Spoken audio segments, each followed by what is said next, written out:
Ante todo, como siempre, bienvenidos a la Real Academia de Jurisprudencia y Legislación de España en su canal digital. Y bienvenidos a todos, tanto los que pertenecéis a nuestra institución como todos los estudiosos del derecho, tanto de España como de otros países que siempre nos acompañan. Y hoy tenemos el placer de analizar dos reglamentos que han costado mucho trabajo sacar y que tenemos además la suerte de que el director de esta sesión ha sido la persona que los ha negociado en Bruselas y quien da las clases magistrales en la conferencia de La Haya sobre estos reglamentos. Nadie más que él puede aproximarnos a los mismos.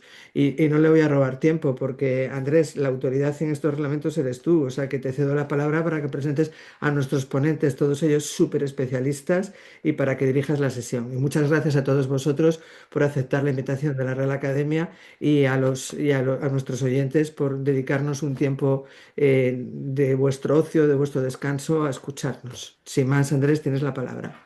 Muchas gracias a ti, querida Presidente, por tus palabras de presentación, tan cariñosa como siempre y, bueno, tan inmerecida por mi parte. Efectivamente, nos convoca una sesión sobre 10 años de la aprobación de los dos reglamentos del 2016, el 1103 y el 1104, teniendo presente que, según el artículo 68 de los mismos, en enero de 2027, el 1 de enero, es decir, que estamos ya en la cuenta atrás, la Comisión debería de presentar un informe sobre su aplicación durante todo ese tiempo, incluida en su caso una propuesta de modificación de los reglamentos. De manera que este seminario nos viene muy bien para analizar el estado actual del reglamento.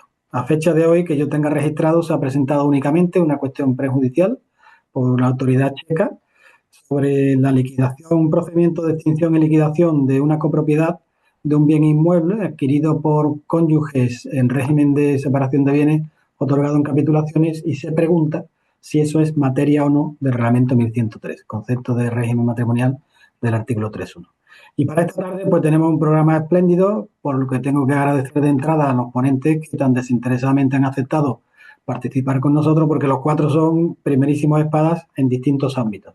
Hemos querido seleccionar algunos problemas específicos que ya han generado dificultad en la práctica para ponerlos en común, y cada uno de ellos va a intervenir alrededor de 15-20 minutos máximo, y al final dejaremos un tiempo también prudencial para la intervención. Voy a ir dando paso uno por uno en el siguiente orden. En primer lugar, lo va a hacer el doctor Quinza Redondo, de la Universidad de Valencia, que realizó su tesis doctoral precisamente sobre este reglamento, una tesis celebradísima y tiene publicaciones más que reconocidas en todo este ámbito del derecho. Y él en concreto se va a centrar en uno de los últimos temas que ha trabajado, que es la aplicación de estos reglamentos de 2016 en casos de estado plurilegislativos, con particular referencia al Reino de España. Cuando quieras, Pablo, tienes la palabra.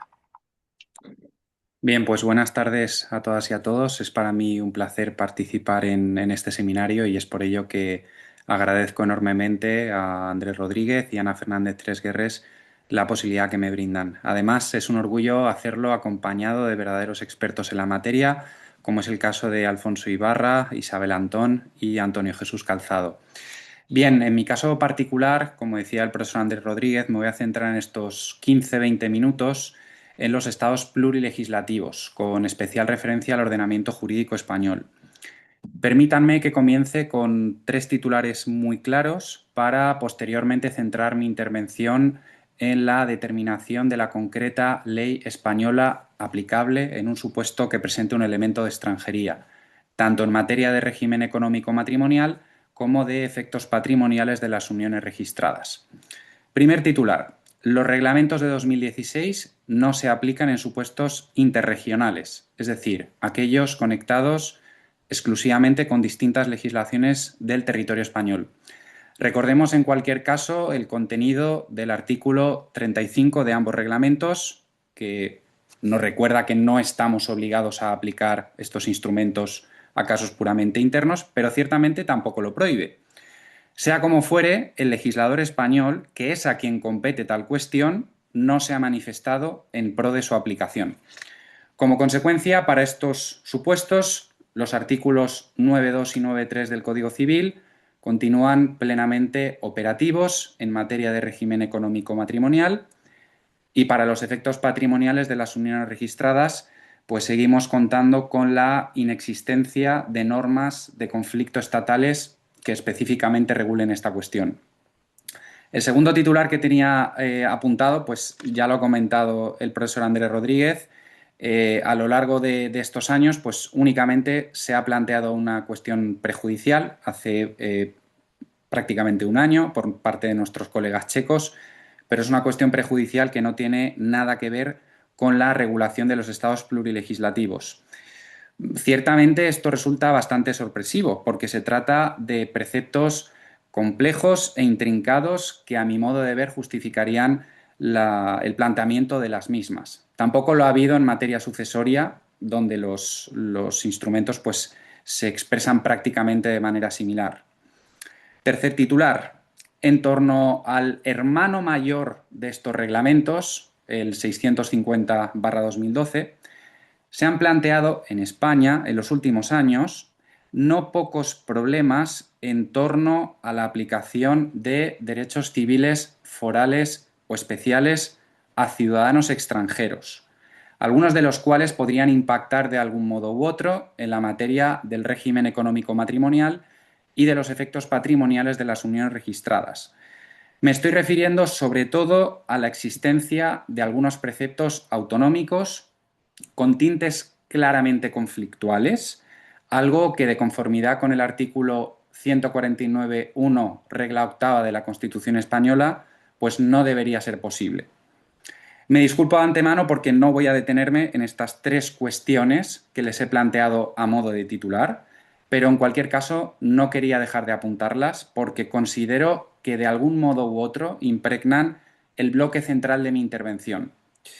Bien, el problema concreto que plantea la plurilegislación en el derecho internacional privado es el siguiente. Cuando la norma de conflicto reguladora de la situación en cuestión designa la ley de un Estado plurilegislativo, esto es, un Estado en el que conviven varios sistemas jurídicos en su seno, es necesario identificar cuál de todos ellos es el aplicable.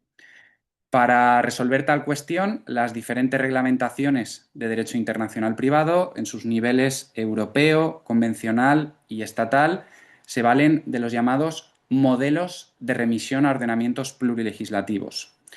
Pues bien, los reglamentos de régimen económico matrimonial y efectos patrimoniales de las uniones registradas, como también el reglamento sucesorio, emplean un modelo indirecto acompañado de conexiones subsidiarias y que consiste en acudir, en primer lugar, a las normas internas en materia de conflictos de leyes y, en defecto de las mismas, a una serie de conexiones que facilitan la identificación de la concreta ley infraestatal aplicable. Pues bien, la aplicación de este modelo, cuando resulta de aplicación el derecho español, supone una llamada al artículo 16 del Código Civil, que remite, con las debidas adaptaciones, a las normas de derecho internacional privado de dicho instrumento. Entre ellas, la modificación más importante pues, sería la sustitución de la nacionalidad por la vecindad civil. Quiero aclarar en cualquier caso que esto no significa que estemos ante un problema de derecho interregional.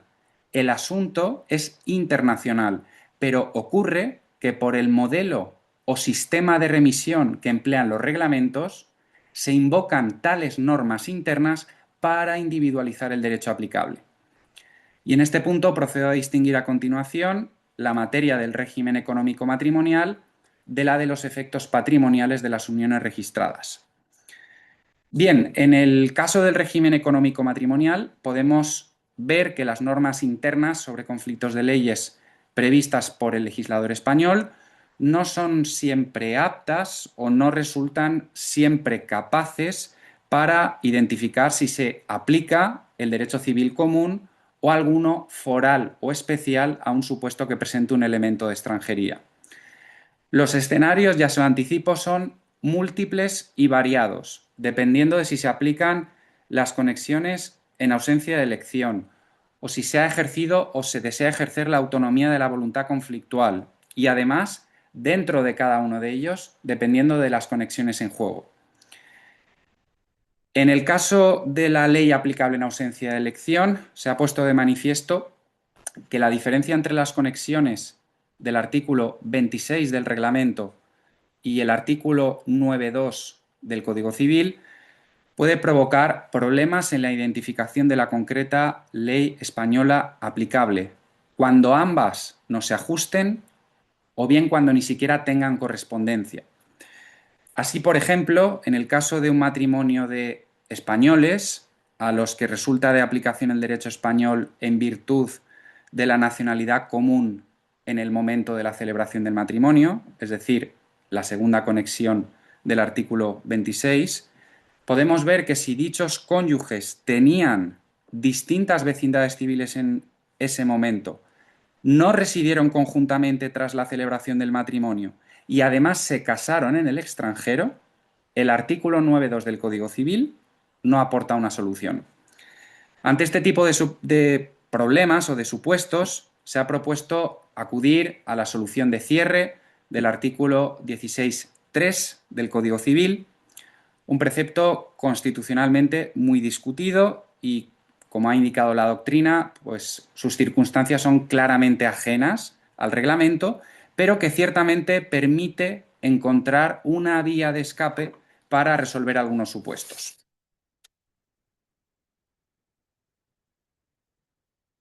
Perdón. Por su parte, cuando se plantea la cuestión de la aplicación del derecho español por una elección de ley y muy particularmente si se podría realizar la designación de un concreto derecho español, se ha puesto de manifiesto que los parámetros en los que se permite el ejercicio de la autonomía de la voluntad conflictual en la norma europea y en la estatal conducen nuevamente a situaciones de desajuste. Así pues, mientras que el artículo 22 del reglamento permite la elección en cualquier momento, antes o después de la celebración del matrimonio, como criterio principal y sin subordinación alguna de la nacionalidad, que en este caso sería la española, o la residencia habitual, en este caso España, de cualquiera de las partes, el artículo 9.2 del Código Civil exige diferente nacionalidad o vecindad civil y una elección anterior al matrimonio. Una posible alternativa para solucionar los supuestos problemáticos que se presenten, derivados en definitiva de la rigidez, por decirlo de alguna manera, del artículo 9.2 del Código Civil en cuanto a la elección de la ley aplicable, pasaría por rescatar una antigua interpretación del artículo 9.3 del Código Civil, que consistiría en entender que esta norma de conflicto permite la autonomía de la voluntad conflictual. De este modo, la elección del derecho español en virtud de las correspondientes conexiones del reglamento podría venir acompañada de la elección de la ley de la vecindad civil o del concreto territorio autonómico de cualquiera de los cónyuges, dependiendo del caso, como así permitiría el artículo 9.3 del Código Civil. Así, por ejemplo, en el caso de un matrimonio entre un español, digamos catalán, y un extranjero, residentes y que se casaron en el extranjero, la elección del derecho catalán se explicaría, primeramente, en la elección de la ley española, de la ley estatal española, por ser la nacionalidad de uno de los cónyuges, artículo 22 del reglamento, y como segundo paso, en la concreción de tal derecho autonómico por ser la ley de la vecindad civil de uno de los cónyuges en el momento de la elección. Aquí estoy invocando al artículo 33, que remite al 16, y en este caso en conexión con el 9.3 del Código Civil. Paso ahora a los efectos patrimoniales de las uniones registradas. Bien, en esta materia, a diferencia de lo que ocurre con el régimen económico matrimonial, se produce la circunstancia de que la remisión que realiza el artículo 33.1 del correspondiente reglamento a las normas internas en materia de conflictos de leyes resulta inoperativa para el ordenamiento jurídico español, pues se carece de una norma de conflicto ad hoc que permita determinar la aplicación de una ley autonómica u otra a esta cuestión.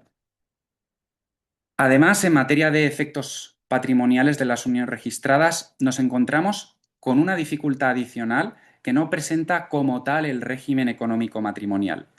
En esta materia no resulta totalmente clarificador distinguir entre el derecho civil común o el derecho foral o especial aplicable, por cuanto en el primero de ellos se carece de una regulación estatal en la materia y además no es solo en los territorios de la segunda donde puede encontrarse una regulación autonómica sobre uniones registradas, o como quiera que se llamen, sino también en el resto.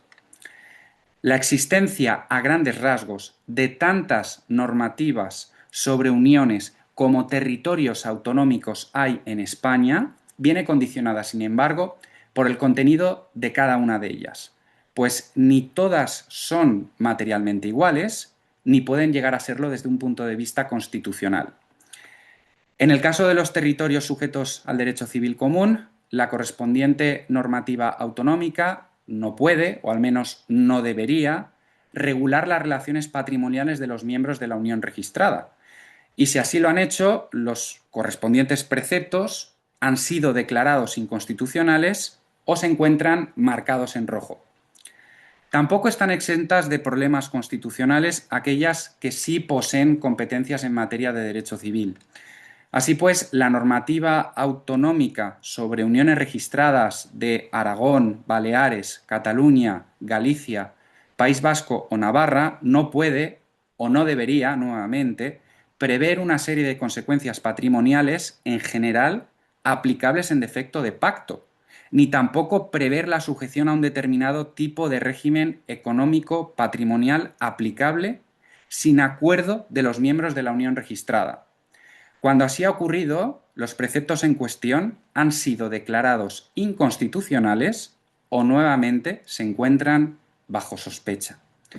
Así pues, si se diera el supuesto de que las conexiones subsidiarias del Reglamento 1104 designaran una normativa autonómica en la que se produjera alguna de dichas circunstancias, ausencia de regulación de los efectos patrimoniales de las uniones registradas o inconstitucionalidad de los preceptos en cuestión, muy particularmente, la aplicación de la misma debería realizarse tomando en consideración, si fuera el caso, por ejemplo, porque las partes no hubieran pactado nada, las soluciones indemnizatorias a la que la jurisprudencia ha venido acudiendo respecto de los efectos patrimoniales de las uniones registradas.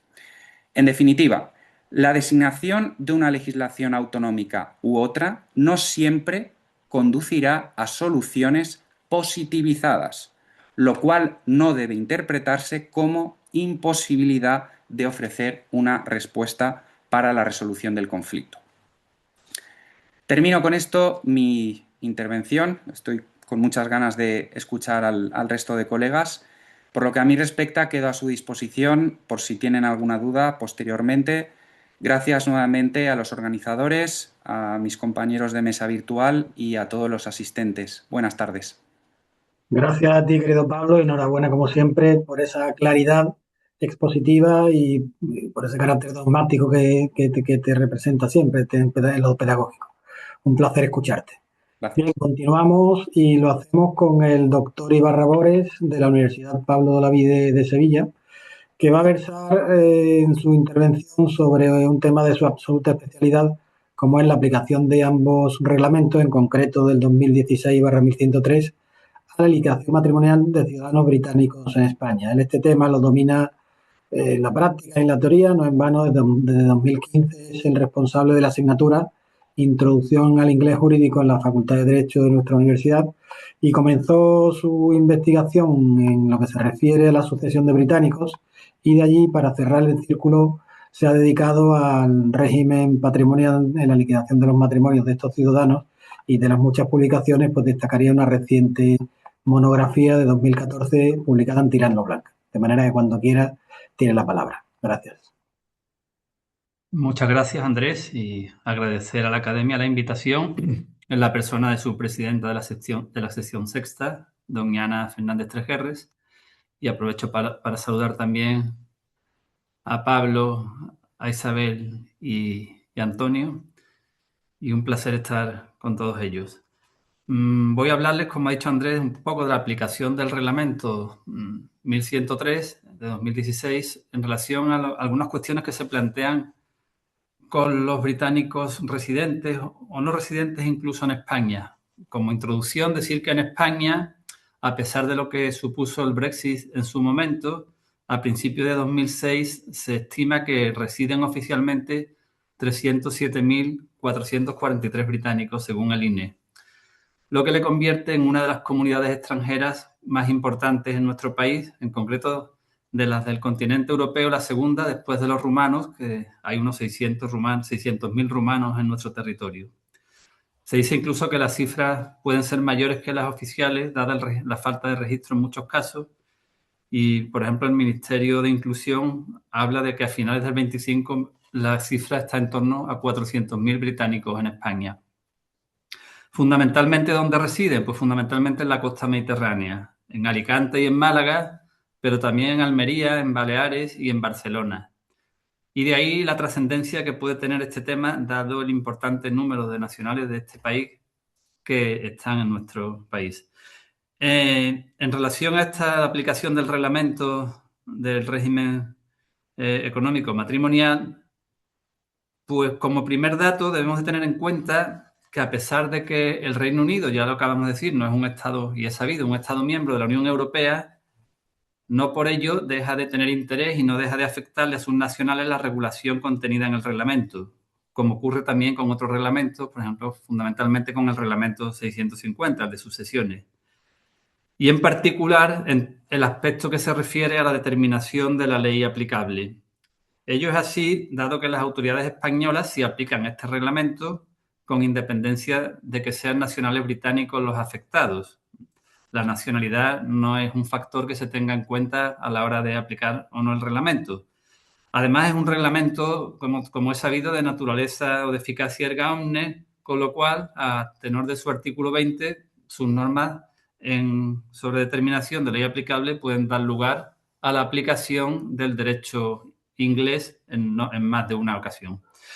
Me refiero al derecho inglés porque en el Reino Unido hay más derechos, no solamente el inglés, como es sabido, está el derecho de Escocia y el de Irlanda del Norte, y el inglés que se refiere al que se practica en Inglaterra y en Gales, pero como el derecho inglés es la cuna de todo el derecho anglosajón y del common law, pues me voy a referir al derecho inglés fundamentalmente en esta intervención.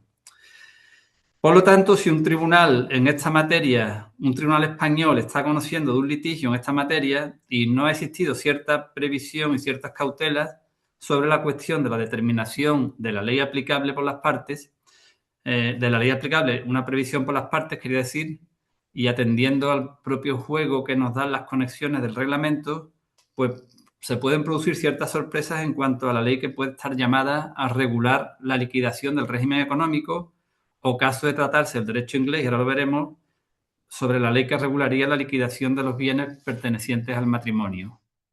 Voy a hacer un pequeño esbozo sobre cómo está contemplada esta regulación en el derecho inglés para entender bien, para encajarlo en el tema de que estamos hablando. En el derecho inglés se caracteriza por muchas cosas peculiares, de todos es sabido, pero en el tema que hoy nos trae, pues se caracteriza porque en el derecho inglés no existe la institución del régimen económico matrimonial. Es una institución desconocida.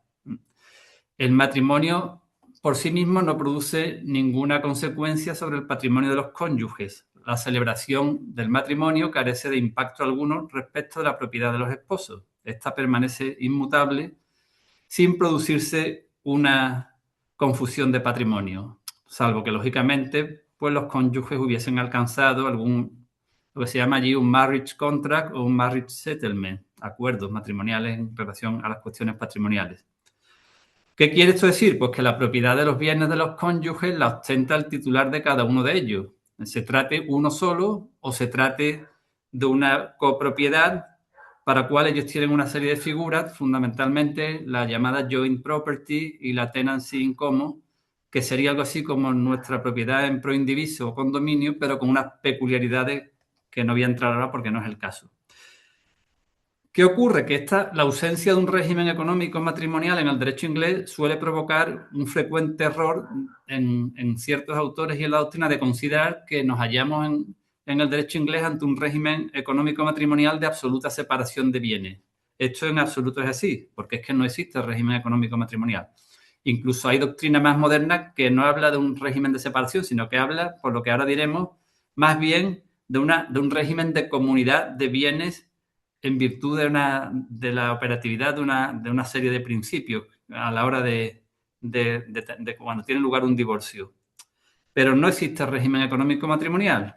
Por ello, ante un supuesto internacional donde se pretendiese la aplicación del ordenamiento inglés ante nuestras autoridades, fundamentalmente ante nuestros tribunales, no cabría pensar en alguno de los regímenes usuales en los sistemas continentales, en nuestro sistema continental, de comunidad, de separación o de participación.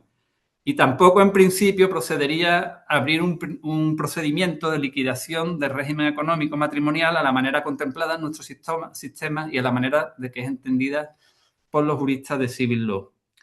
No existe régimen económico, pero, sin embargo, en derecho inglés sí que está previsto que, como un efecto propio del divorcio, se pueda producir un cierto reparto de bienes entre los cónyuges, de los bienes del matrimonio. Esto para los casos de divorcio. Es curioso que para los casos de fallecimiento no hay nada previsto al respecto. Allí hay libertad de testar, como es sabido, y lo único que operan son las family provisions, estos que están recogidos en otra ley y que no tienen nada que ver con nuestra legítima. En caso de divorcio, ¿qué es lo que ocurre? Pues prevalece la equidad y la flexibilidad frente a la seguridad propia de nuestro sistema, derivado precisamente de la existencia de un régimen económico matrimonial. Allí tienen un procedimiento que otorga una amplia discrecionalidad al juez para que sea este quien decida cómo llevar a cabo, en su caso, tal división de patrimonio. Hay una ley del año 73, la Matrimonial Causes Act, en virtud de la cual el juez pues, tiene unas facultades de emitir una serie de orders, financial orders que se llaman, en un procedimiento ciertamente muy complejo que se llama el procedimiento de ancillary relief. Ancillary relief es el típico término inglés que es muy difícil de traducir y que es mejor dejarlo en inglés, al igual que ocurre con otros. Mejor no tocarlo, como ocurre con el trust, por ejemplo, con otros muchos. El ancillary relief es un procedimiento que tiene lugar a su vez dentro del procedimiento de divorcio y es lo que afecta a todo el tema económico dentro de un divorcio, pero no se va a liquidar un régimen económico matrimonial puesto que este no ha existido. Por lo tanto, son los jueces los que, para evitar algunas consecuencias injustas que se pudieran derivar de un divorcio, son los que se encargan de ponderar las posibles necesidades que surjan y fijando, si es el caso, determinadas compensaciones entre cónyuges. Simplemente, pues, decir que dentro de este procedimiento de ancillary relief, que es muy complicado, el juez tiene que tener en cuenta todas las circunstancias del caso. En primer lugar, la protección de los menores, el bienestar de cualquier hijo menor de edad y, además, el artículo 22 de esta ley del 73, de la Matrimonial Causes Act, contempla una serie de complejos y variados factores que el juez debe de tener en cuenta a la hora de dictar una resolución a este respecto. Además, en el derecho inglés hay que tener muy en cuenta la cuestión del precedente. El precedente es fundamental en los sistemas de common law y los jueces tienen que ejercer su discreción dentro de los límites que le marcan las resoluciones de los tribunales superiores. Fundamentalmente la High Court of Justice, y por encima la Court of Appeal y por encima de Supreme Court, que es el máximo órgano y el que fija el precedente pues, con más fuerza. Son los tribunales los que en determinados casos, en los llamados leading cases, que son los casos que van abriendo camino y que son pues casos estrella, establecieron los principios que deben tener en cuenta los jueces a la hora de llevar a cabo un reparto de bienes. Fundamentalmente fueron muy importantes los casos White y el caso Miller, White de 2001 y Miller de 2006. No voy a entrar aquí ahora en ello, simplemente decir que en el caso White el juez reiteró que el reparto debería de ser justo y equitativo, y en el caso Miller señaló como gran novedad una serie de principios que se deberían de tener en cuenta a la hora de acometer el posible reparto compensación, el principio de reparto, el sharing principle, el de necesidad, principle of need, y de compensación, el compensation principle. Pues estos principios son ciertamente muy complejos de aplicar en la práctica. El juez tiene que analizar un montón de datos y de circunstancias que están recogidos en la ley y que los recoge la jurisprudencia son aproximadamente unos 10 o 12 supuestos concretos a analizar y evaluar todo el conjunto de circunstancias para ver si realmente procede o no procede un reparto. ¿Y para qué? Pues para alcanzar un resultado justo a la vista de las circunstancias concretas del caso. Y en este escenario, tal como está regulada la cuestión en el derecho inglés, ¿qué aspectos serían de interés vinculando el derecho inglés con el reglamento de régimen económico matrimonial? Bien, pues yo diría en primer lugar que hay que tener en cuenta que en la actualidad, y dado que la determinación de la ley aplicable según los criterios del reglamento se aplica solo a los matrimonios celebrados con posterioridad al 29 de enero del 19, en primer término habría que decirse que todavía con bastante frecuencia se siguen aplicando los criterios de conexión del artículo 9.2 para estos matrimonios, cuando tiene que conocer una autoridad española por encima de los del reglamento. Y por lo tanto, eso lo dice el artículo 69.3 del reglamento, y por lo tanto habría que acudir al artículo 9.2 y a las conexiones del artículo 9.2, que sabemos que son 4 conexiones que están establecidas de manera jerarquizada. No voy a decir cuáles son, están ahí para verlas, pero sí voy a decir que del juego de estas conexiones y de estos criterios se pueden deducir así a bote pronto un par de cosas. En primer lugar, que si los cónyuges son los dos nacionales británicos residentes en España, lo normal es que se aplique el derecho inglés en atención a la primera conexión, con la dificultad que para nuestras autoridades ello puede conllevar, como ahora señalaremos.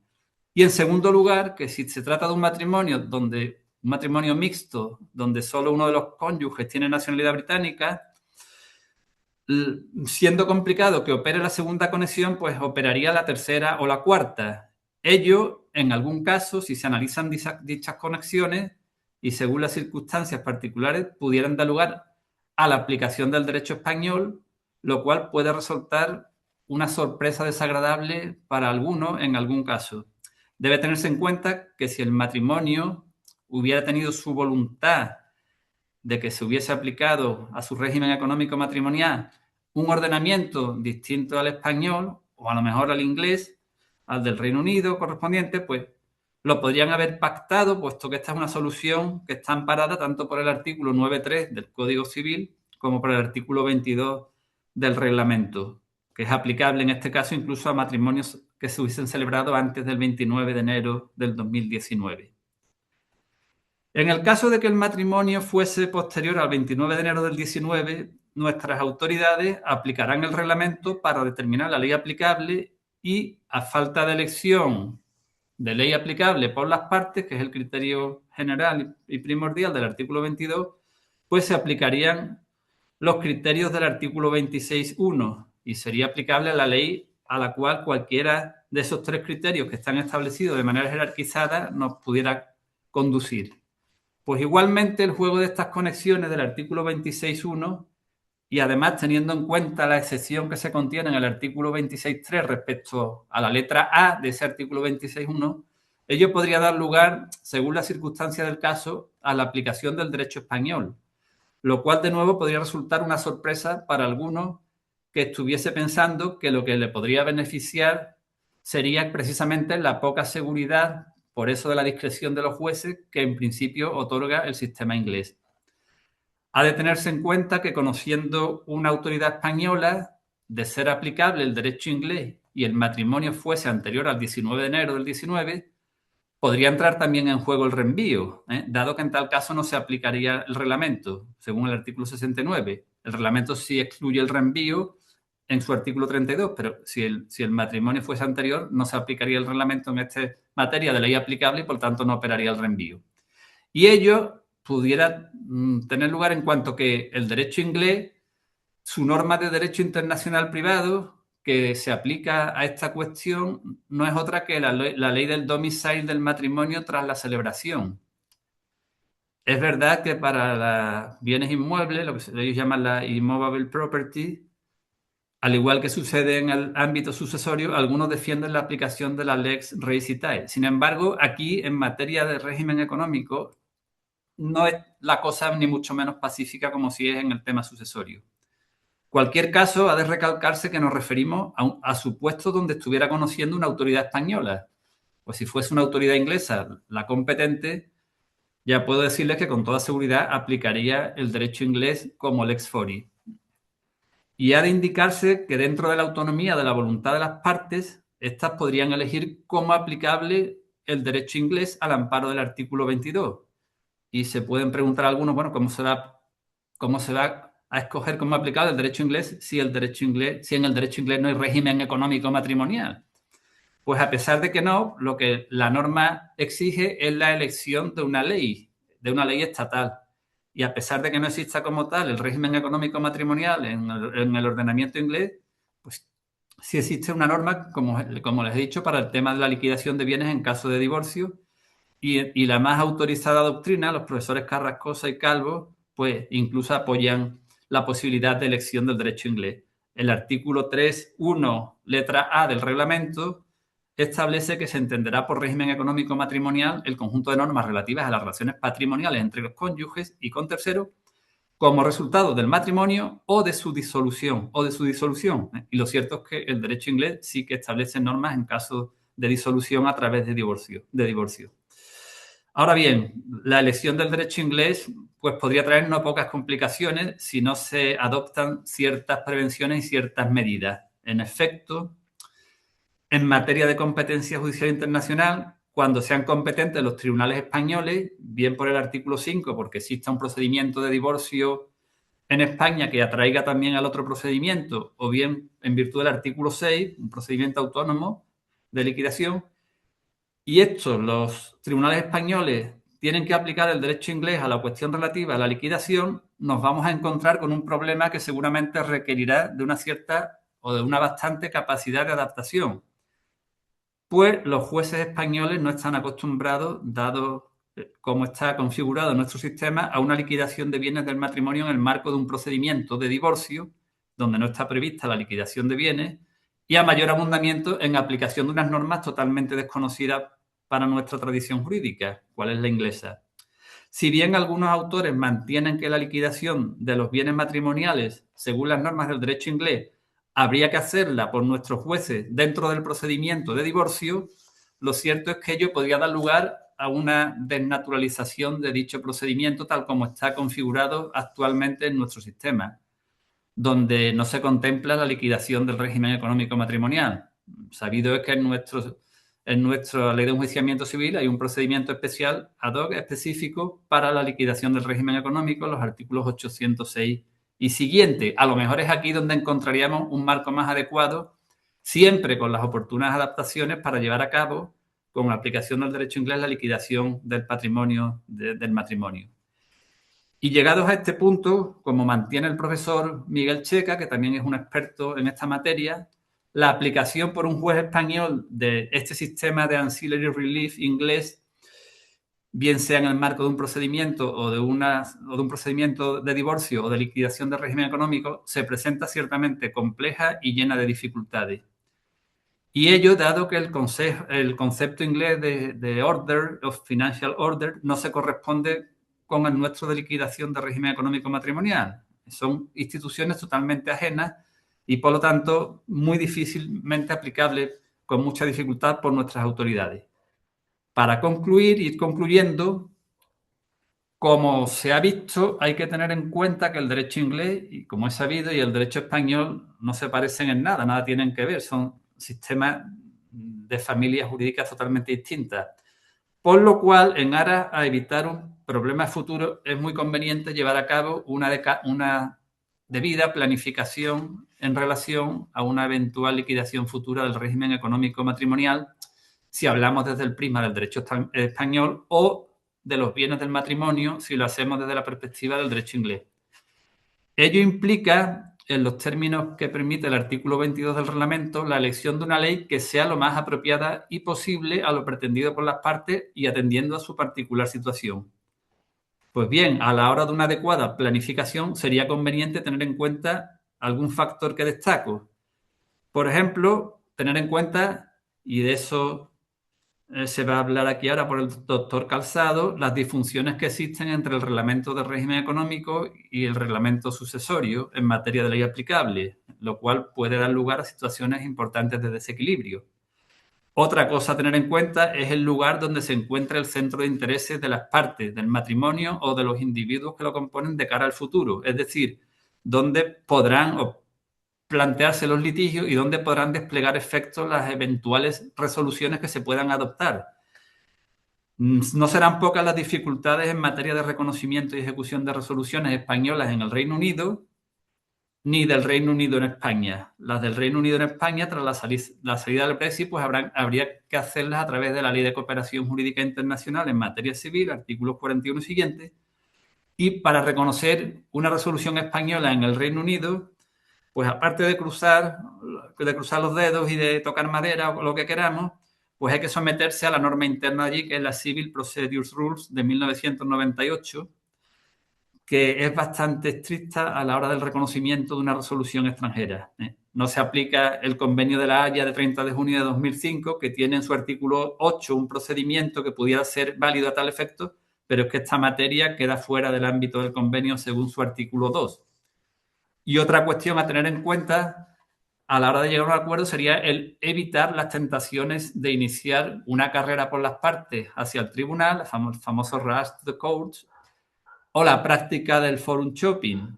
Y estas cuestiones, sobre todo, teniendo en cuenta que sabido es, y aquí está el doctor Rodríguez Benot, que es todo un experto, que en nuestro sistema, con la introducción de los MASC, pues ha supuesto un puyazo grande para nuestra jurisdicción en materia de litigación internacional. Si a tenor de lo planificado, finalmente un juez español tuviese que aplicar el sistema inglés, no debemos olvidar la cuestión de la prueba del derecho extranjero, no exenta de dificultades en este caso, pero necesaria para facilitar lo máximo al juez el posible proceso de aplicación del mismo. En definitiva, en caso de matrimonio de británicos en España o de españoles en el Reino Unido incluso, o de matrimonios mixtos, británicos, españoles, otras nacionalidades en uno u otro país, y atendiendo al centro de intereses de las partes, resulta muy conveniente dicha planificación que debe de llevar a la elección de la ley aplicable, la española, la inglesa o quizás una tercera, teniendo en cuenta los pros y los contras de cada elección. Y en particular, y aquí tenemos a doña Isabel Antón, que nos va a hablar después de ello, es muy importante la celebración de un prenuptial agreement, teniendo en cuenta que los jueces ingleses, en el derecho inglés, ya sí se admiten los prenuptial agreements, que aunque vienen del derecho anglosajón, vienen de los Estados Unidos de América, no vienen de Inglaterra, y durante mucho tiempo en Inglaterra estuvieron vetados, hasta la sentencia Radmacher de 2010 y otras posteriores que ha habido tras esa fecha. Termino. En definitiva, una buena planificación debe evitar el alto riesgo que supone el que nos veamos sometidos a la ruleta rusa del procedimiento de ancillary relief, bien ante un tribunal inglés, bien ante un tribunal español, que quizás sería aún peor el estar ante un tribunal español en estas situaciones, dadas las peculiaridades del referido procedimiento inglés y la alergia, yo diría natural, que produciría a cualquier tribunal español el tener que aplicarlo. Nada, muchas gracias. He terminado. Pues nada, igualmente enhorabuena, gracias por un tema tan complejo y exponerla de manera tan brillante. Y él mismo ha dado la entrada a quien a continuación tomará la palabra, la doctora Antón Juárez de la Universidad Carlos III de Madrid, que más específicamente va a centrar su intervención en lo que se refiere a los acuerdos prematrimoniales en prevención de ruptura matrimonial y su encaje en los reglamentos de 2016, una materia en la que es reputada experta. Yo al menos le tengo registradas 5 publicaciones excelentes, una de ellas precisamente una monografía, quiero recordar, en Tirant lo Blanc sobre este asunto. Cuando quiera, por favor, tiene la palabra. Gracias. Muchísimas gracias, profesor Rodríguez Benot. Muchísimas gracias a la presidenta de la sección sexta de la Academia. La verdad que es un verdadero placer poder estar aquí hoy. Si me permiten, voy a compartir pantalla porque tengo preparada una pequeña presentación, un poco para hacer más dinámica la intervención. No sé si pueden verlo, yo creo que sí, ¿verdad? Pero no se ve maximizada, Isabel, se ve... Pues ahora mismo, Tener algún... aquí, yo creo que ahora, ¿verdad? Perfecto, gracias. ¿Cuál es el objeto de mi ponencia? Bueno, cuando me contactó el profesor Rodríguez de Not, el mismo email ya señalaba el anclaje que tenían estos reglamentos, el reglamento 2016-1103 y el reglamento sobre parejas de hecho 2016-1104. Yo me voy a centrar sobre todo en el que más he trabajado, en el reglamento 2016-1103, y me gustaría a lo largo de la presentación responder o más bien aproximar, porque es verdad que con las personas tan expertas que hay aquí hoy, es más bien aproximar a tres cuestiones en esa relación entre los acuerdos prematrimoniales en previsión de ruptura y el reglamento 2016-1103, aunque muchas de las cuestiones que voy a abordar también se pueden tener en cuenta en relación a las parejas de hecho. La primera cuestión es cuán relevante es el reglamento 2016-1103 en la validez de los acuerdos prematrimoniales. La segunda cuestión, ¿qué aspectos se deben tener en cuenta hoy, en la actualidad, en 2026, para que un acuerdo prematrimonial pueda ejecutarse años después, que es verdaderamente su caballo de batalla desde mi punto de vista? Esa ejecución tras muchos años desde que se celebró.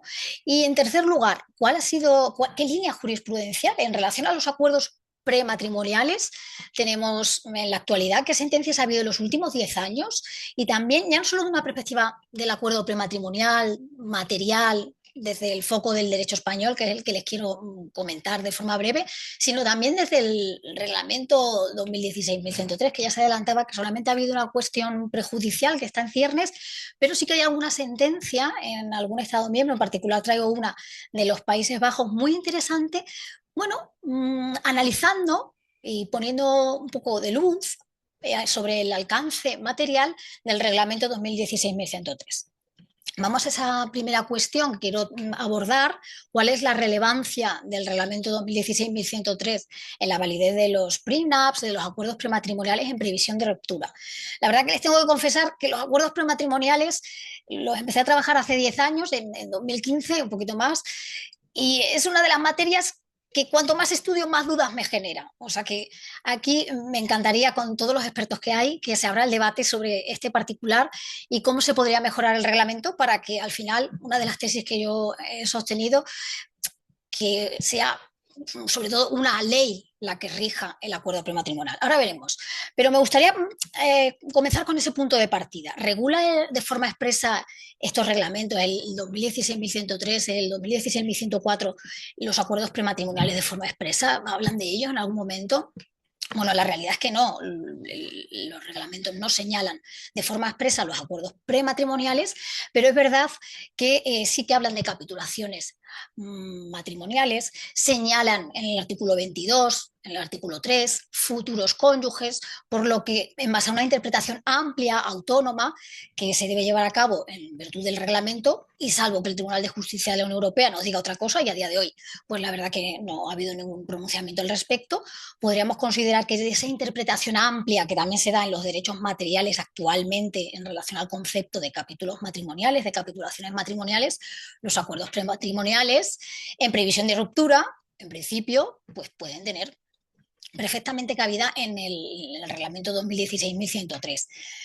Todo el contenido, bueno, todo el contenido, y este es un núcleo central de la presentación, todo el contenido, pues no. Al final, la clave para que el reglamento 2016-1103 pues, tenga protagonismo a la hora de determinar la validez del acuerdo prematrimonial, pues va a depender de esas cláusulas. Y ahora iremos viendo. Por lo tanto, no se recoge de forma expresa, pero sí puede tener cabida en virtud de distintos preceptos.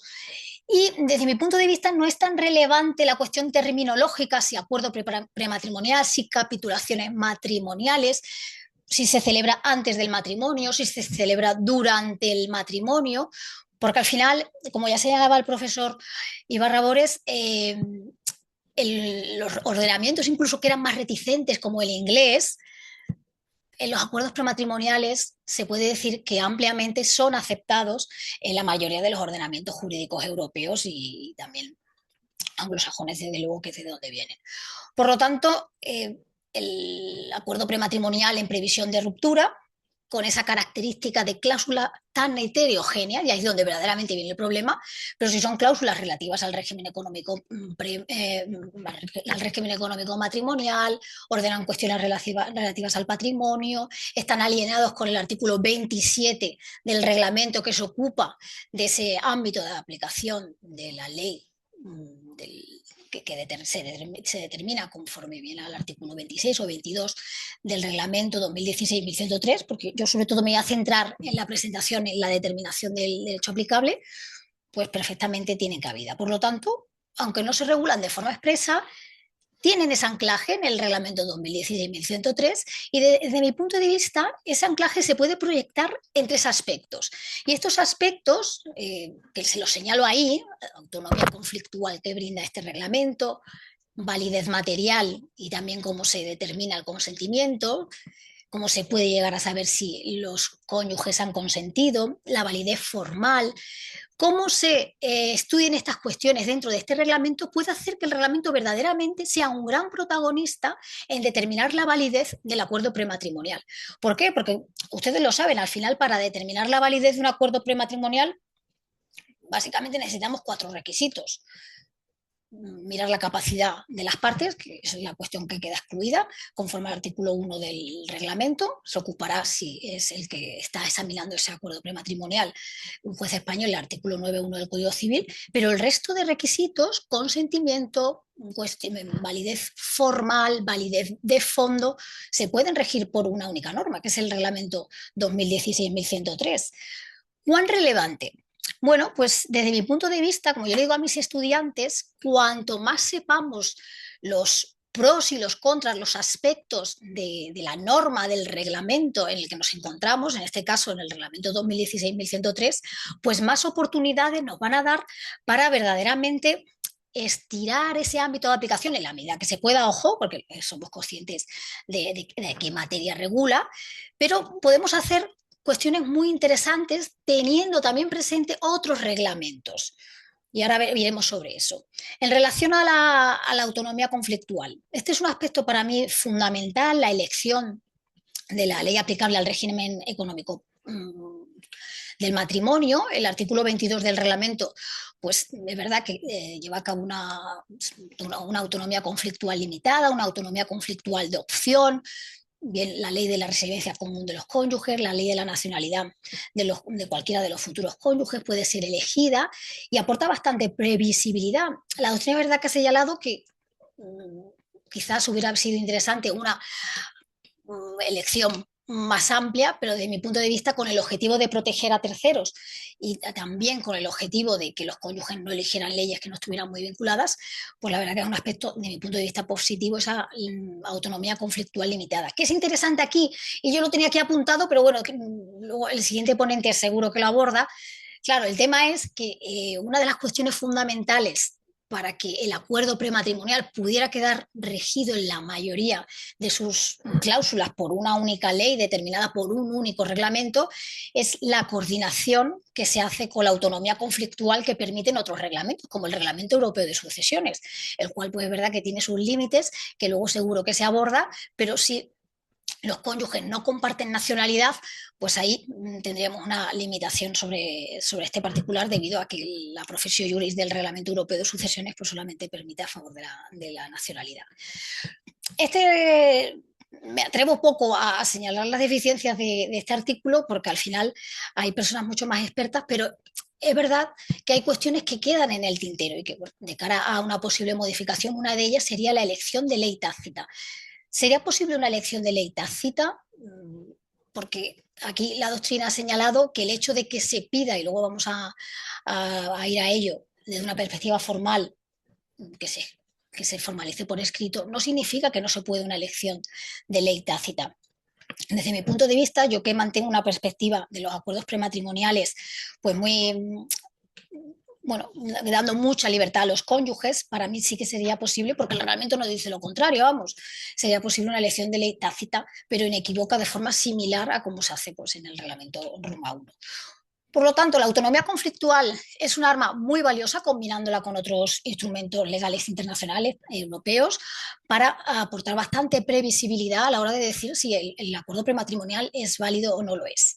El segundo aspecto, esa validez material de fondo, bueno, pues se rige por el artículo 22 si se elige el derecho aplicable o el artículo 26 en defecto de elección, y el consentimiento también se rige por ese artículo 24. Será la ley que rige el régimen económico matrimonial la que determine en definitiva la validez del consentimiento y también la validez material del pacto.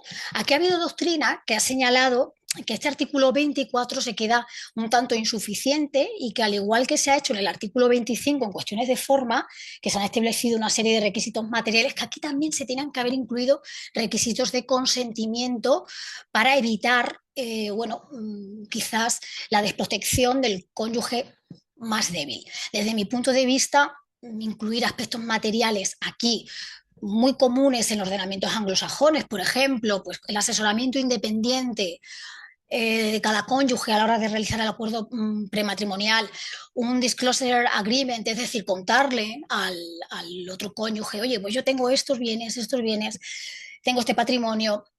Eso es interesante, pero tanto como es interesante y necesario en estos ordenamientos anglosajones con larga tradición, ojo, tanto como para incluirlo en el propio reglamento, cuando ya de hecho te hace una salvaguarda en el consentimiento, en el artículo 24.2, donde el cónyuge que considere que no ha consentido puede aplicar la ley de la residencia habitual, se podría tener presente la ley de la residencia habitual al momento de presentar la demanda, donde se cuestiona ese acuerdo prematrimonial. Desde mi punto de vista, no tanto como para incluir esos mecanismos de forma material. El tercer aspecto, la validez formal. Claro, aquí el legislador europeo sí que incluye unos mínimos que debe tener el acuerdo entre los cónyuges pre-matrimonial, durante el matrimonio, post-matrimonial. ¿Es suficiente? Bueno, luego añade una serie de requisitos. A mí me parece que da bastante libertad. Luego añade una serie de requisitos adicionales del caso de que la ley de la residencia habitual en el momento de celebración del pacto de alguno de los cónyuges, pues pudiera exigir requisitos extra, ¿no? Como el caso del ordenamiento jurídico español, que sería necesario una escritura pública. Normalmente los acuerdos prematrimoniales se celebran ante notario. Además, la figura del notario creo que aquí en los acuerdos prematrimoniales es clave porque da un asesoramiento pues, muy importante, muy interesante, riguroso, y luego si en el caso de que, aunque no evita la revisión judicial, la intervención notarial, sí que es verdad que es una forma de ser riguroso y de atestiguar que verdaderamente esas personas tenían capacidad y que se les contó en qué consistía el pacto que estaban firmando. Sobre todo, ojo, cuando hay esas renuncias que siempre dan tanto juego en estos acuerdos prematrimoniales en previsión de ruptura.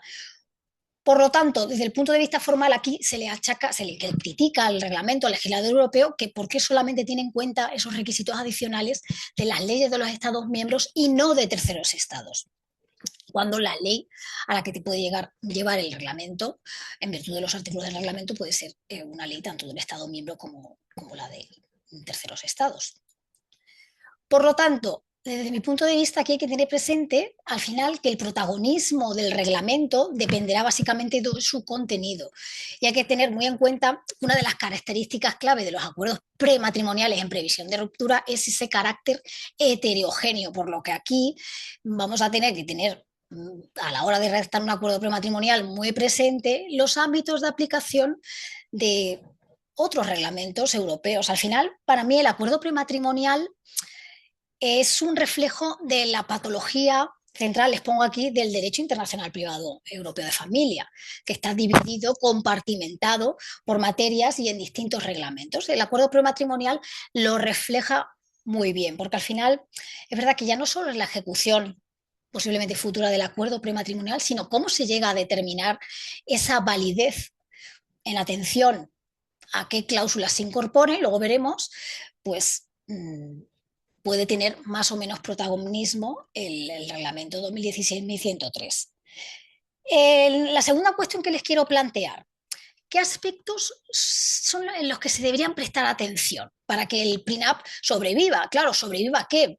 Sobreviva sobre todo al paso del tiempo, a un cambio de circunstancias, porque al final, como decía Heráclito, de Efeso, nadie se baña dos veces en el mismo río, y ese es el verdadero problema que plantean los acuerdos prematrimoniales. ¿Qué sucede si hay un cambio de circunstancias muy profundo?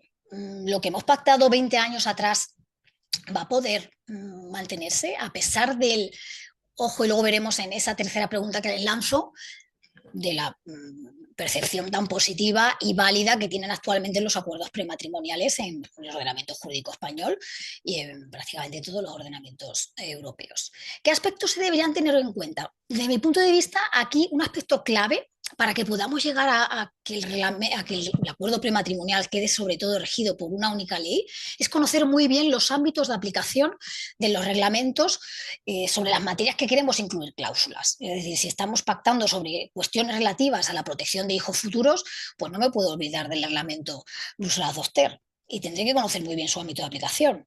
Si voy a incluir cuestiones sucesorias, del reglamento europeo de sucesiones. Si voy a hacer renuncias a pensiones compensatorias, no me puedo olvidar del protocolo de la Haya de 2007.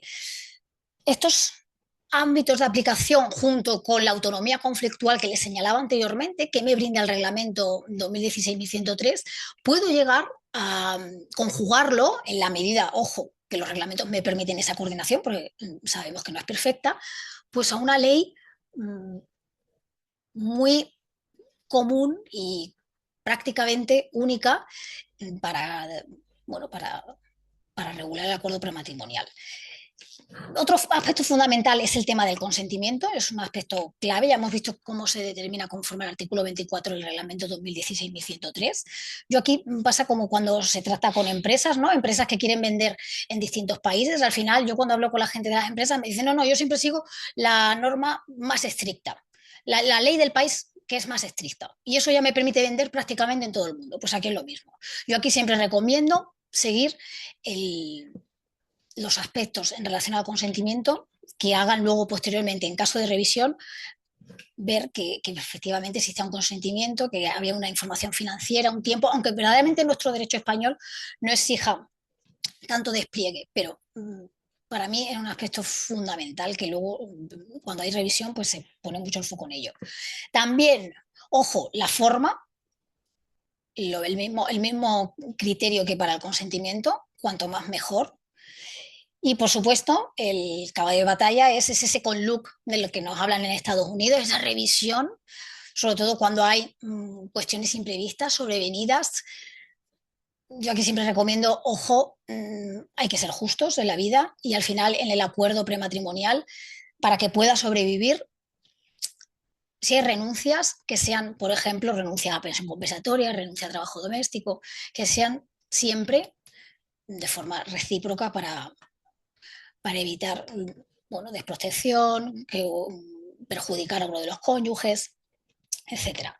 ¿Qué línea jurisprudencial, para concluir, se ha podido ver en estos 10 años? Bueno, desde una perspectiva más material, más española, en relación a la figura del acuerdo prematrimonial en previsión de ruptura, podemos decir que estos años le han favorecido mucho a los acuerdos prematrimoniales, sobre todo desde una perspectiva del Tribunal Supremo, porque aquí les recojo las últimas sentencias sobre acuerdos prematrimoniales, capitulaciones matrimoniales que se hacen antes del matrimonio, y les digo sobre todo el Tribunal Supremo porque el Tribunal Supremo lo tiene muy claro. Lo que se establece en un acuerdo prematrimonial, en principio, si no hay causas sobrevenidas, ese control de lesividad, hoy no se perjudica a ninguna de las partes, el 1255 del Código Civil, cuando el acuerdo se rige por el derecho español, va a hacer que lo que se establece en el acuerdo pues prevalezca. Y les decía al Tribunal Supremo, porque es muy curioso, en esta sentencia de 13 de marzo de 2023 se trata de dos cónyuges que se cansaban ya en segundas nupcias, ya tenían más de 40 años, ya tenían fracasos amorosos anteriores, ellos viven durante unos años, se casan, tienen un hijo tras ese matrimonio y ellos celebraron un acuerdo prematrimonial. el acuerdo prematrimonial no establecía, no era un acuerdo prematrimonial al estilo hollywoodiense, con indemnizaciones, con cláusulas penales y demás, sino que era un acuerdo prematrimonial donde básicamente se elegía el régimen de separación de bienes y se excluía mutuamente la posibilidad de reclamar ninguna pensión. Claro, pasan los años, hay divorcio, hay un hijo en común y la señora reclama pensión compensatoria porque ella es empresaria, es una persona con formación universitaria, ha trabajado, pero bueno, durante esa época de su vida, durante el matrimonio, deja de trabajar y solicita una pensión compensatoria y una pensión por trabajo doméstico. ¿Qué sucede? En primera instancia, el acuerdo prematrimonial es como no existiera. Le dan la razón a la señora y le dan 2 pensiones. En segunda instancia, la audiencia provincial también el acuerdo es como si no hubiera pasado por allí. Llega al Tribunal Supremo con esta sentencia de 13 de marzo de 2023, que me parece muy interesante y muy ilustrativa, y reafirma que los acuerdos prematrimoniales son perfectamente válidos y que lo pactado en ellos, que aunque la señora podría tener derecho efectivamente a esas pensiones, como consecuencia de que se pactó en un acuerdo prematrimonial la renuncia a las mismas, pues que lo que se establece en el pacto, pues se tiene que cumplir. Y por último, en relación con un poco más el reglamento 2016-1103, ya se señalaba al inicio que había una cuestión prejudicial.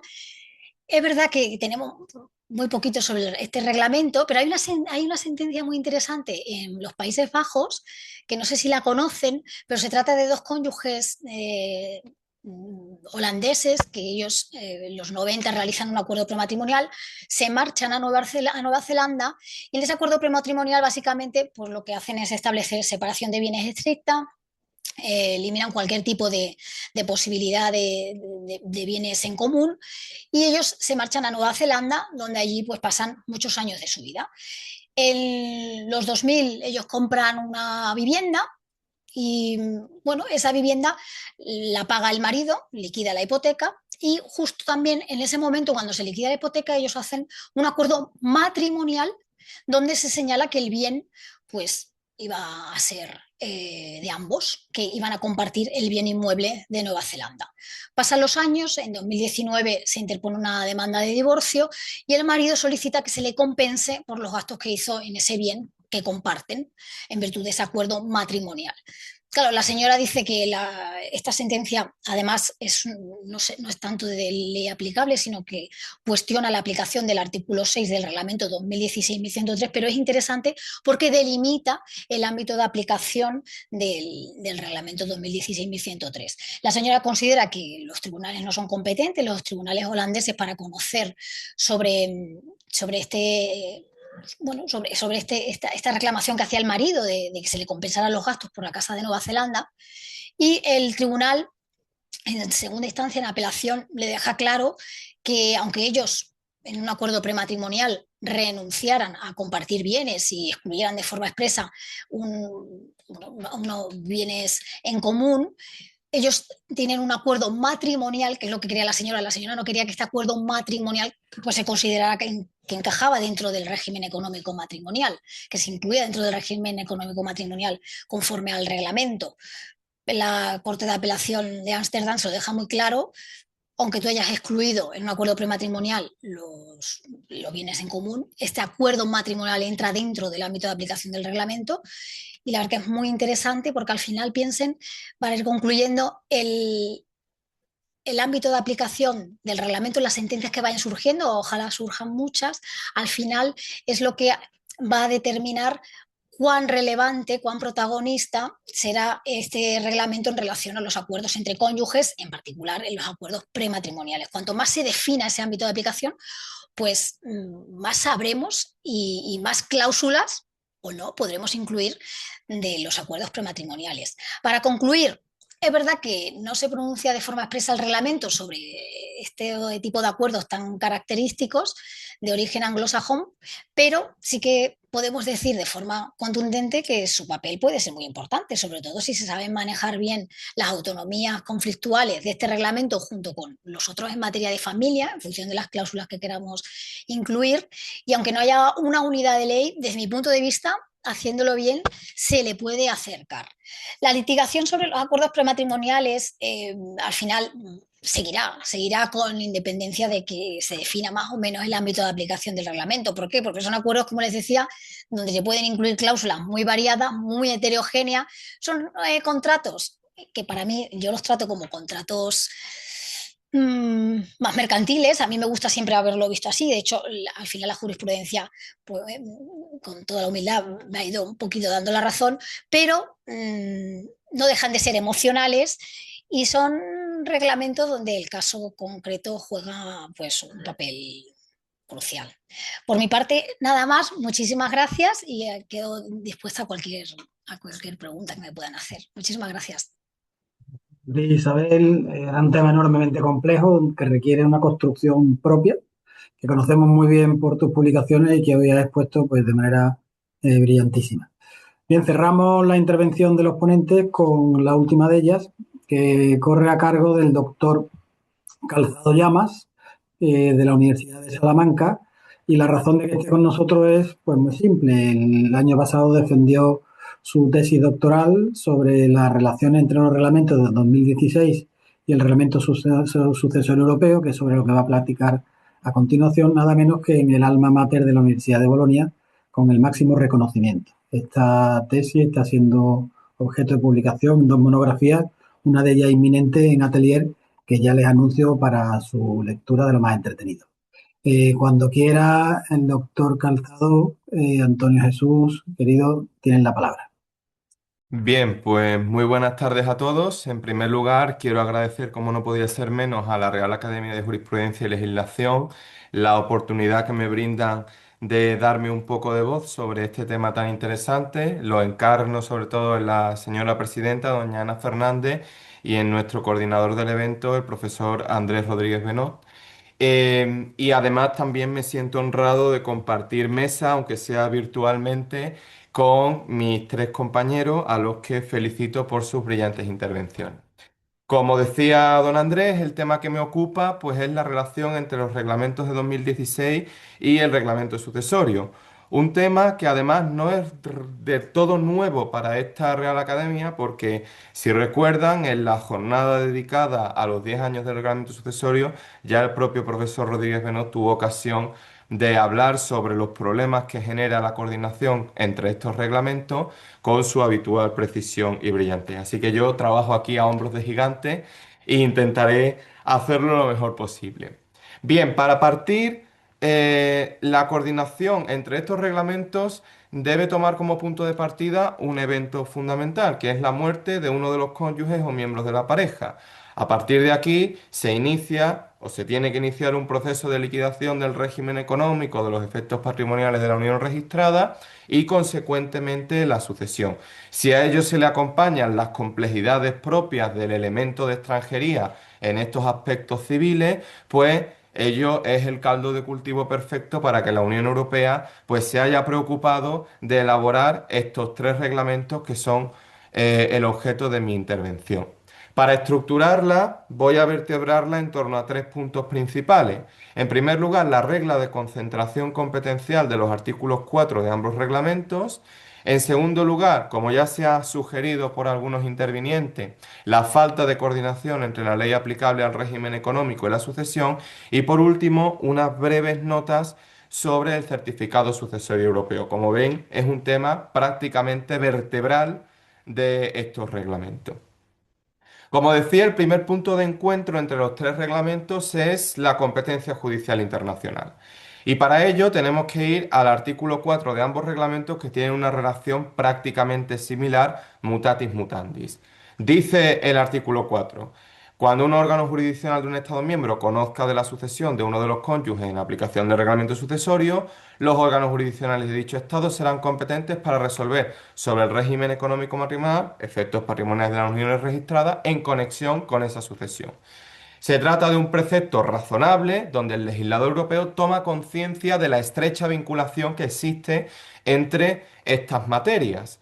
No en vano, el considerando 12 del reglamento sucesorio ya advierte de que las autoridades que conocen de la sucesión deben tener en cuenta la liquidación del régimen económico matrimonial o de los efectos económicos de las uniones análogas al matrimonio a la hora de determinar las cuotas sucesorias. La conexidad se puede plantear desde de una doble perspectiva, subjetiva. Pensemos en un cónyuge viudo que recibe derechos y tiene una doble legitimidad para recibirlos, tanto del régimen económico o de la sucesión. Y desde el punto de vista objetivo, como el propio considerando 12 anuncia, la determinación del régimen económico influye en la liquidación y en la determinación de la masa sucesoria. Esta regla de coordinación, como digo, es loable, pero no es infalible, porque existen una serie de límites que también deben ser tenidos en cuenta y que invitan a llamar a otras normas de derecho internacional privado. El primero, evidente, es de carácter geográfico, porque los reglamentos de 2016 son reglamentos de cooperación reforzada. Por lo tanto, todos aquellos estados que no están vinculados por el reglamento tampoco lo están por la regla de coordinación. Tendrá que hacerse una labor de coordinación a partir de otras normas de derecho internacional privado, si es que esa coordinación está prevista y si no, tratar de idearla. Otro límite lo podemos encontrar desde el punto de vista subjetivo, entre otras cosas porque la legitimación, por ejemplo, del cónyuge viudo o de la pareja supérstite para reclamar estos derechos parte de la consolidación de un estado civil, matrimonio o unión registrada. Y las cuestiones atinentes a la existencia, validez o reconocimiento de estas uniones familiares está excluida de los reglamentos. Entonces, es verdad que tendremos que acudir a otros instrumentos internacionales. En lo que concierne a la existencia y validez del matrimonio, pues sí que contamos, por ejemplo, con el reglamento Bruselas II, que en el caso de existir un divorcio que se quiera hacer valer de forma incidental, permite la vía del reconocimiento incidental. O si se quiere accionar la nulidad matrimonial post-mortem, que muchos estados lo permiten, también permitiría, a través de los foros del artículo 3, pues intentar buscar una suerte de coordinación o ensamblaje con el foro en materia sucesoria. Para el caso de las uniones registradas no es así. El reglamento de Bruselas II no se ocupa del tema. Ha habido jurisprudencia mucho antes de la llegada del reglamento de parejas, el caso Bail-Gulaxi, que se preocupaba sobre la aplicabilidad entonces del reglamento 44/2001, es decir, que trataba esta unión y las relaciones entre ellas como relaciones puramente civiles sin el marcaje familiar. Hoy en día que las relaciones de unión registrada, incluso las relaciones de uniones no registradas pueden en algunos estados revestir carácter familiar, la aplicabilidad del reglamento Bruselas I bis, que excluye las relaciones con efectos análogos al matrimonio, puede llevar a discusión sobre la aplicabilidad incluso de este reglamento Bruselas I bis a estas uniones no registradas en cuanto a sus efectos patrimoniales.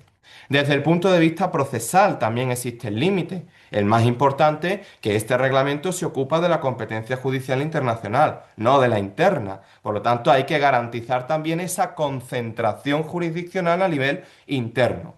Debo decir que a nivel español el Tribunal Supremo ya admite con consolidada doctrina la acumulación de las acciones de liquidación del régimen económico con las sucesorias, precisamente por la estrecha vinculación subjetiva y objetiva que existe entre ambos procesos. Otro debate importante sobre el que no puedo entrar por su profundidad es que esta regla de coordinación de competencia piensa sobre todo en autoridades que ejercen funciones jurisdiccionales. Estos reglamentos se han llamado muy en la doctrina muchas veces como reglamentos notariales por el importante papel que los notarios tienen tanto en la sucesión como en los regímenes económicos. ¿Qué ocurre con los notarios? ¿Son autoridades jurisdiccionales vinculadas por estos reglamentos? Aquí remito a los trabajos del profesor Pablo Melgarejo, que es un experto en la materia y que tiene más autoridad que yo para debatir sobre este punto. Entro en la descoordinación de la ley aplicable.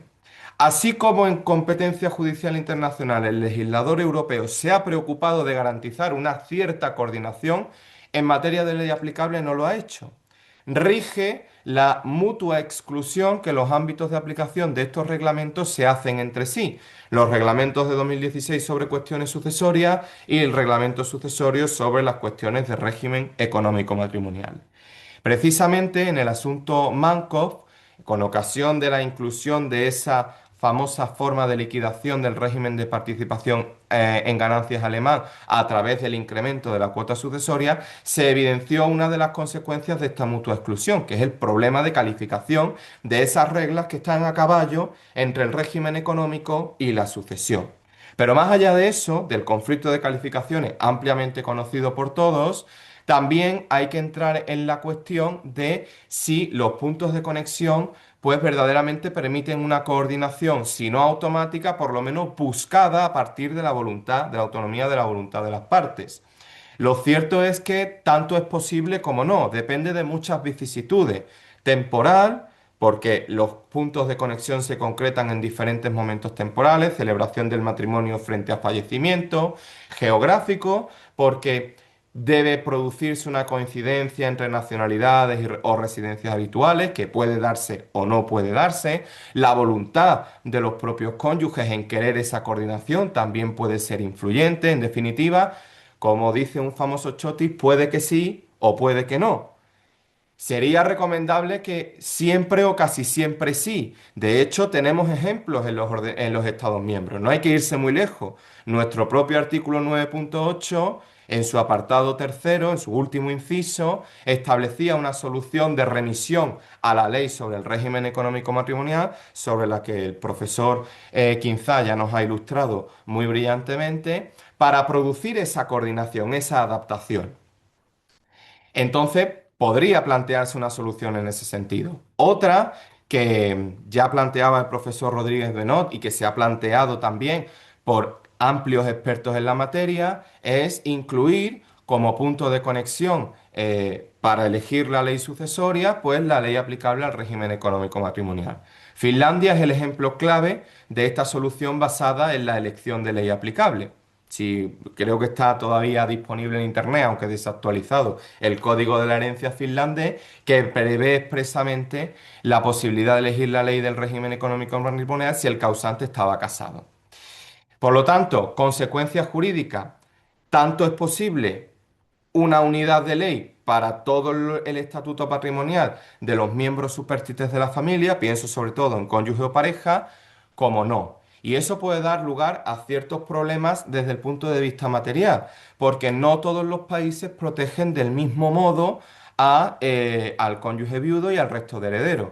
El profesor Alfonso Ibarra nos introducía con la legislación inglesa, anglosajona, el problema para nosotros de que en Inglaterra no se prevé el régimen económico matrimonial. Ya no es que no haya una separación de bienes, es que no hay régimen económico. Por lo tanto, el volumen de protección sucesoria es muy amplio. Sin embargo, en los países que suelen adoptar un régimen de participación en las adquisiciones o en las ganancias, pues esa participación se hace con un balance en detrimento de los derechos sucesorios. Si se unifican leyes al mismo tiempo que protegen con un desbalance, se pueden producir pues situaciones de sobreprotección o de desprotección de los supérstites, tanto cónyuge como el resto de herederos llamados a suceder.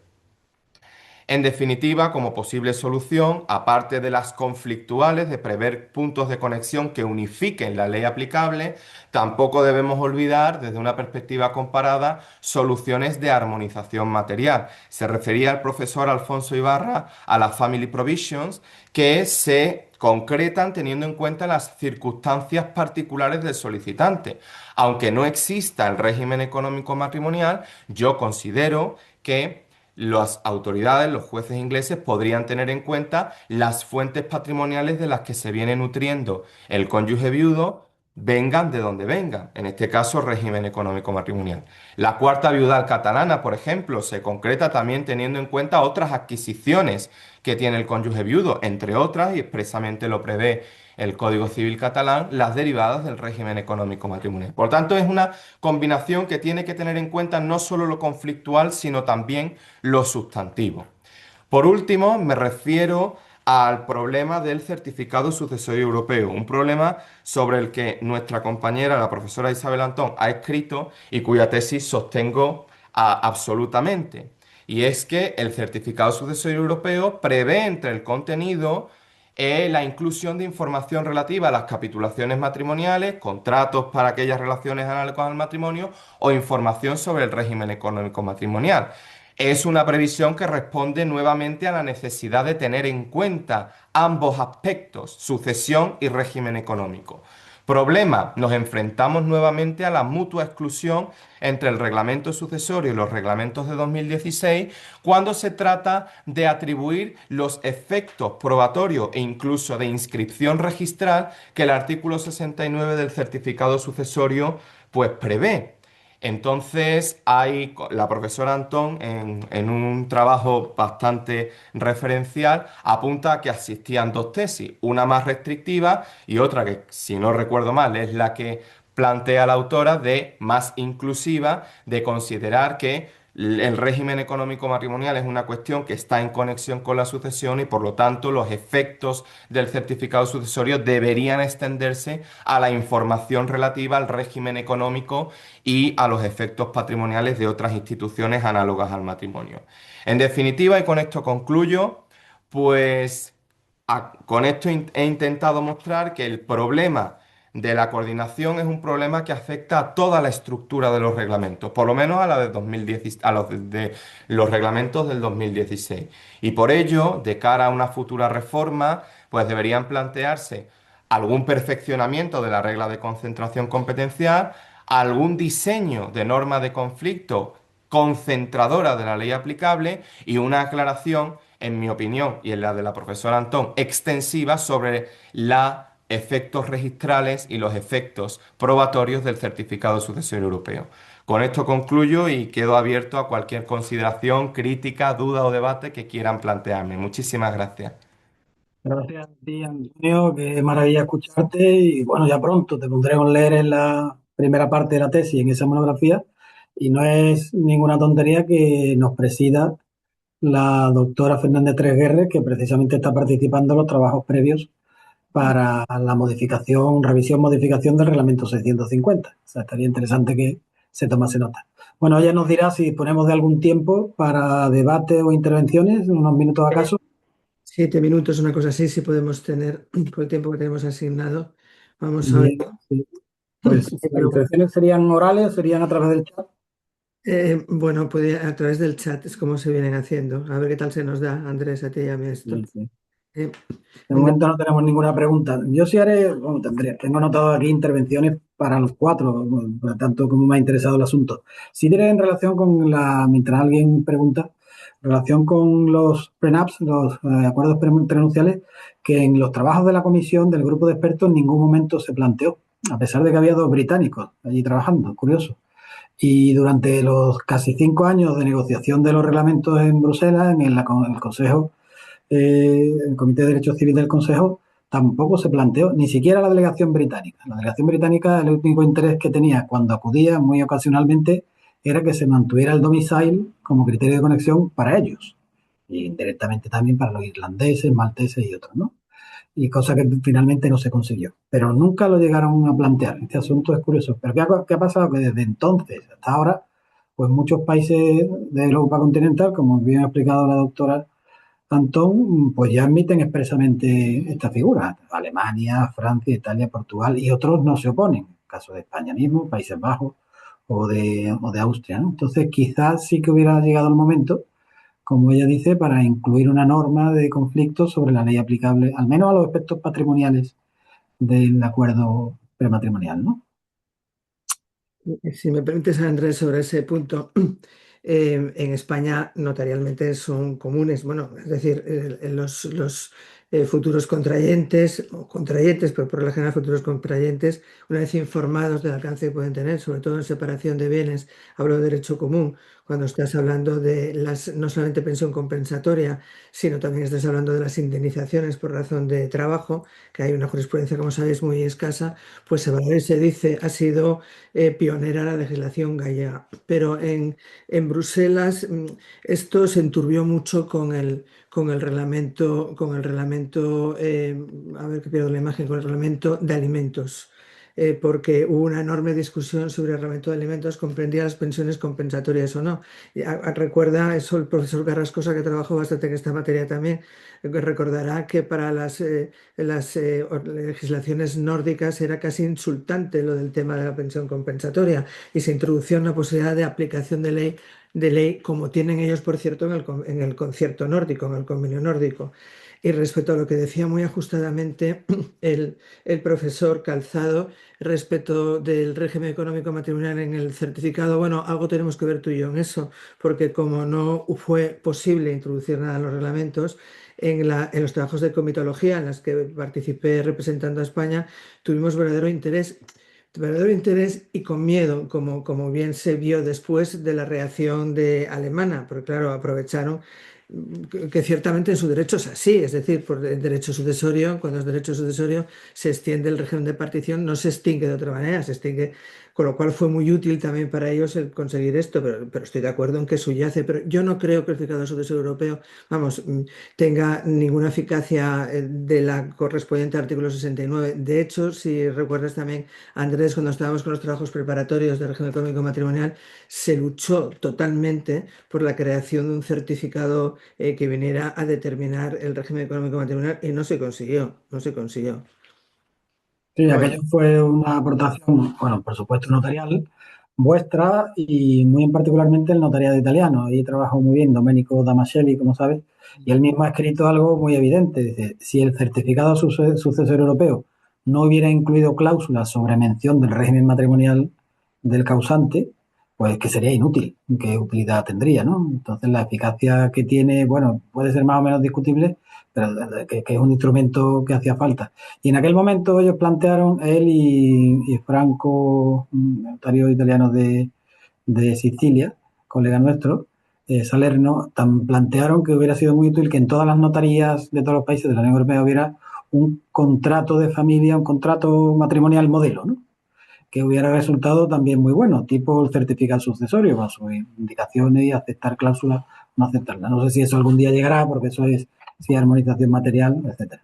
bueno, yo en Italia, claro, como no hacen los notarios, no hacen herencias ni hacen liquidación de régimen económico matrimonial, el fijado sucesorio les vino muy bien, porque a partir de ahí lo hacen. Pero yo quería llamar la atención porque ahora mismo, precisamente en la notaría, estoy trabajando en unas capitulaciones de dos italianos residentes en España y de dos portugueses. Y entonces es bastante ignorado el reglamento de ejecución, el del 2018, que establece unos anexos en los cuales circulan no como el certificado europeo, que es inherente al documento, sino que estos se acompañan de las capitulaciones matrimoniales debidamente traducidas, porque eso no se trata, y desde luego no apostilladas, aunque por ejemplo en Italia te lo admiten sin apostillar, en las cuales se envían a los registros civiles correspondientes y tiene, bueno, son muy prácticos, esos, el reglamento del 2018 para esto.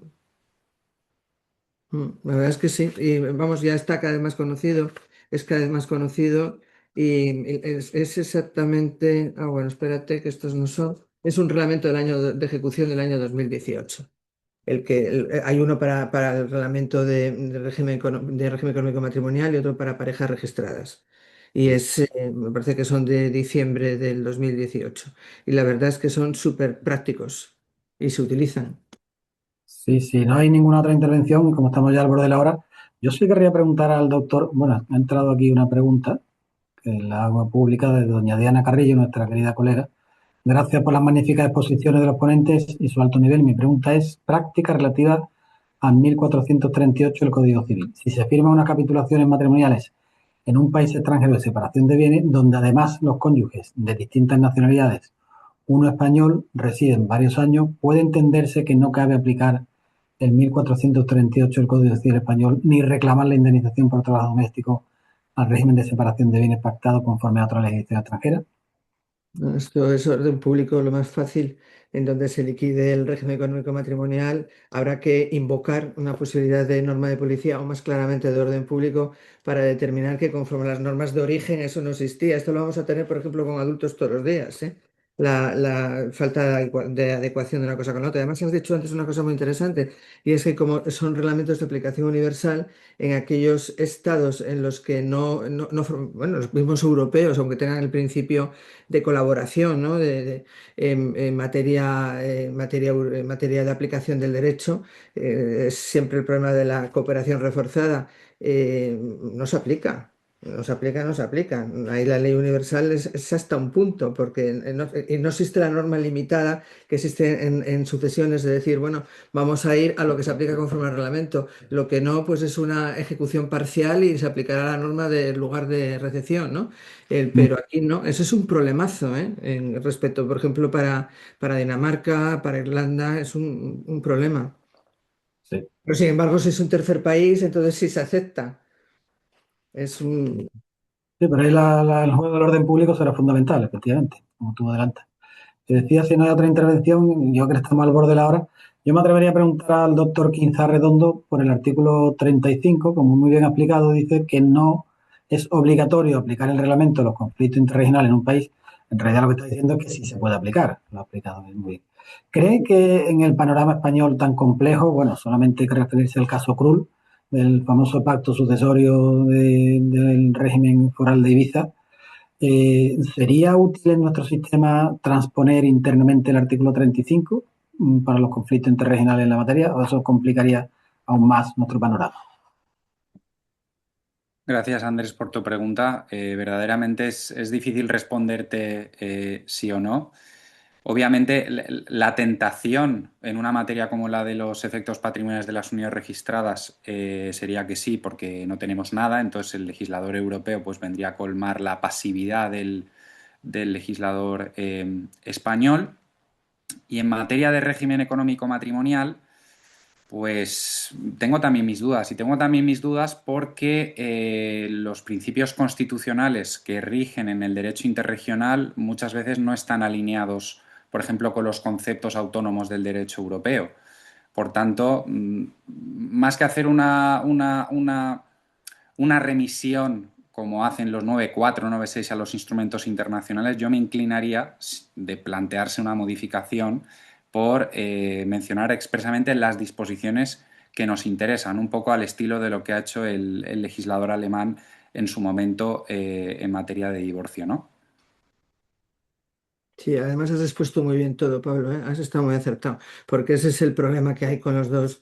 Claro, el que no existe una normativa estatal en parejas registradas ni de otro tipo, aparte de la cuestión que hubo con Ibiza, que hubo que modificar el sistema para poder aceptar una pareja registrada de dos personas no tenían la vecindad civil, no deja más que crear un problemazo, porque eso es así. Pero no solamente es eso, es que ya no es en cada comunidad autónoma, es que en cada localidad existe un registro con unos requisitos distintos y puede producirse un problema de conflicto entre el registro en un sitio y el registro en otro, con lo cual en el supuesto de aplicación del reglamento, cuando se trata de no residentes, que yo creo que ahí se aplica directamente el reglamento, hoy por hoy, mientras que no existe una solución establecida por el derecho interregional, que no lo hay. Pero es una dejación imposible de soportar el que no exista una implementación de los reglamentos en España. No solamente en esa materia, sino en toda en general, que hay unos problemas de aplicación feroces. Sí, sí, es un vacío legislativo que llama la atención después de tantos años con una regulación sustantiva, en fin, tan extensa. Todas las comunidades tienen, obviamente las propias de los territorios con derecho civil foral o especial pueden hacer más cosas, entre comillas, pero obviamente cuando se producen relaciones personales entre personas sometidas a distintas legislaciones, que nuestro legislador no se haya preocupado por ofrecer una norma expresa para resolver estos casos y acudimos a interpretaciones doctrinales que son útiles pero que a veces son un poco forzadas, pues verdaderamente yo creo que aquí el legislador español tiene en su deber esta situación, ¿no? Con los efectos sucesorios, con los efectos fiscales, con los efectos en materia de accidente, con los efectos de pensiones. O sea, es una dejación insoportable Sí, la que sí. existe en España, especialmente con la materia de la Unión. De hecho, registrada para la Unión Europea, pero de hecho probada por lo menos en otro caso, ¿no? Sí, sí. Al final, y también siempre tengo la sensación, claro, nosotros hablamos de la perspectiva española, pero yo estoy pensando en colegas de otros Estados miembros. ¿Cómo estará aplicando un colega alemán, un colega francés el artículo 33 de los reglamentos. O sea, debe ser si nosotros mismos dentro de España no nos ponemos de acuerdo, pues para ellos debe ser una cuestión muy, muy compleja. Te encomiendan a la Virgen de Fátima, Pablo, antes de abordarlo. Hablo por lo que pueda pasar. Bueno, pues, querida Presidente, tú ya la palabra para clausurar, si te parece, y tú nos dices. Ya tenemos otro tema, ¿ves? Ya tenemos otro tema. Un estudio de derecho comparado, eso sería súper interesante para realizar. Bueno, yo quiero darte las gracias, Andrés, como siempre brillante, como siempre entregado y como siempre un pilar de la sección sexta, y a los ponentes que son magníficos y vamos, a todos ellos es un placer siempre leerles y aprender de ellos, y a nuestros oyentes de ahora y en el futuro por haber tenido este ratito de reflexión sobre unos reglamentos 10 años después. La próxima sesión que hagamos ya vamos a cambiar con esto tan variado que hacemos. Por aquí veía yo a nuestro maritimista, va a ser sobre derecho marítimo y bueno, será anunciada y en fin, es una materia que también todo ella y todo lo que es el derecho de transporte es súper importante en tanto el derecho internacional privado como el derecho internacional público como en la geopolítica. Eso está claro que es así. Y muchísimas gracias a todos y hasta el próximo día. Muchas gracias, Andrés. Muchas gracias a todos. Gracias a Gracias. ti y a Muchas los ponentes. gracias. Gracias. Hasta luego.